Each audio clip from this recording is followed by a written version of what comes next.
Salam, hər vaxtınız xeyir olsun. Bugün sizə kartoflu, ətli, göbələkli yemək resepti paylaşacağım.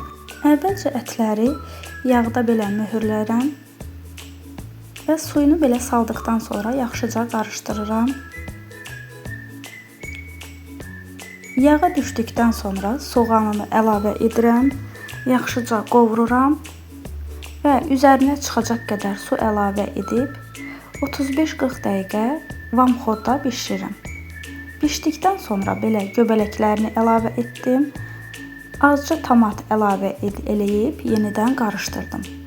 Qarışdırdıqdan sonra kartofu əlavə edib üzərinə çıxacaq qədər yenidən su ilə bişirdim. Bişənə yaxın duz, istiot, paprika, sarıkök əlavə etdim. Budur, yeməyimiz hazırdır və göyərtisini əlavə elədim. İndi isə sizə Doktor Bitin lollipopları haqqında danışmaq istəyirəm. Əvvəllər mənim uşaqlarım çox iştahsız idi, yemək yemirdilər. İndi isə bu lollipopları istifadə etdikdən sonra yenidən iştahları özünə qayıdıb. Əziz analar, inanıram ki, sizin də uşağınız yemək yemirsə, bu lollipopları istifadə etdikdən sonra mənə çox sağ ol deyəcəksiniz. Lollipoplar sayəsində uşaqların həm əhvalı, həm də iştahı özünə qayıdır.